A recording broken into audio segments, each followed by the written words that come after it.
you're onto your white and multicolour today. Can you just look and get that poster off the wall, please, through the plate? Just pull it off.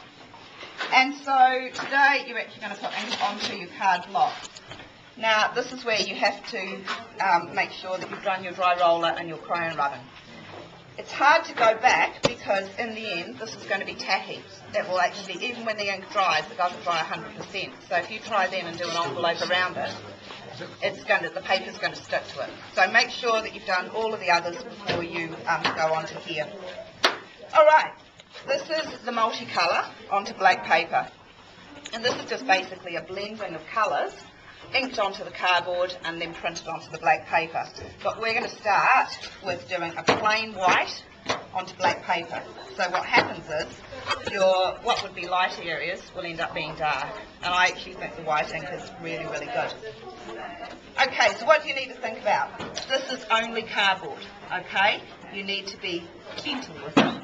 If you actually roll really heavily, you might find you get bits of your cardboard lifting. If you put the polyurethane coating on, it does protect it a bit, but in the end, the difference between this and the polystyrene is the polystyrene you can wash in the end and keep it. The cardboard, you can't wash it, so you've got to treat it with a little bit of care and respect. So what do we do?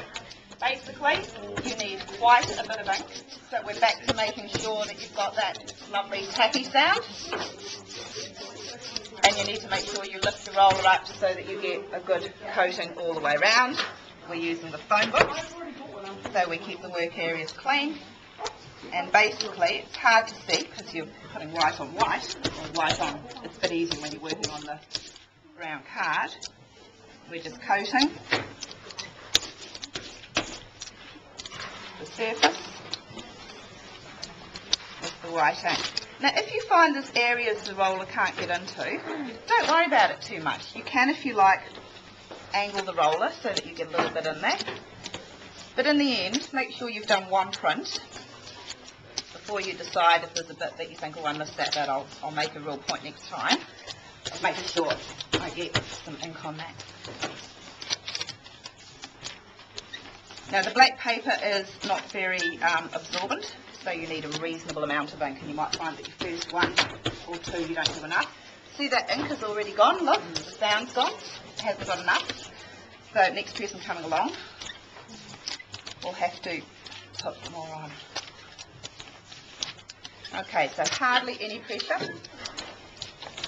and lift, make it clean for the next person, and then we'll head over to the printing table. Hardly any pressure when you press it down onto the paper, no, when you roll it. When you roll it, yeah. Okay, so when you're doing the white, obviously the darker papers are better, and the best paper is black. So you're only putting one in your folder. Make sure it's actually one on the black paper. But if you want to do a few more, have a play with the brown and maybe the grey.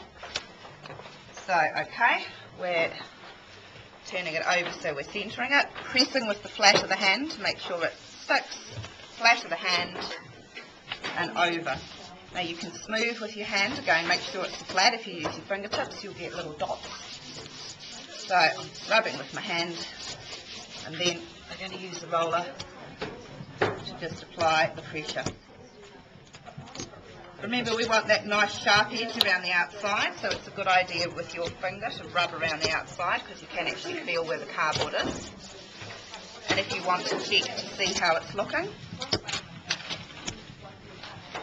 as long as you don't lift it totally off, you can actually pick it up and say, hey, my edge is looking pretty good, and they are.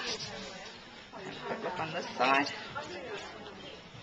It's pretty good. And then lift. Oh, wow. And there we go. So you see how you get the negative positive. The background is dark and the foreground is light. If I was only going to do one colour with children, white would be what I do, because you get this lovely tonal thing happening where you get it moving into the greys. So have I got a nice sharp edge around the outside? Have I got good coverage? These little bits, I think, add to it, and which is why I sort of poked a little bit down. If they weren't there, it would probably look just as good. But that's a good little print. So that's your white on black, so they can go straight into the dry rack. After you've done those, in terms of then rolling it up, white with some other colours are really good. And that's where we have a look at this one. This started with white, and then they put a little bit of red on. So basically, you can actually just blend your colours together and see what happens. When you get to the multicolour, don't just work on the dark papers, also work with dark colours on the light papers. And that's great fun when you get to this point. Okay, simple as that. Questions? How do you do the multicolour? The multicolour, basically, what we want to make sure people have done the white. Yeah. We'll just I know it's not right now. we'll put some plates out. We'll bring in the primary colours and the ochres, and then you can just So you basically print onto another. Yep, you do exactly. No, you just print onto new paper. So Right. you don't overprint. Now that's the other thing. If you did want to do an overprint, let's just How do you say, get all the colours on there? well, you just basically roll a bit of red and then you roll a bit of blue and you just blend them all together. So after a while, the colours in the middle of the table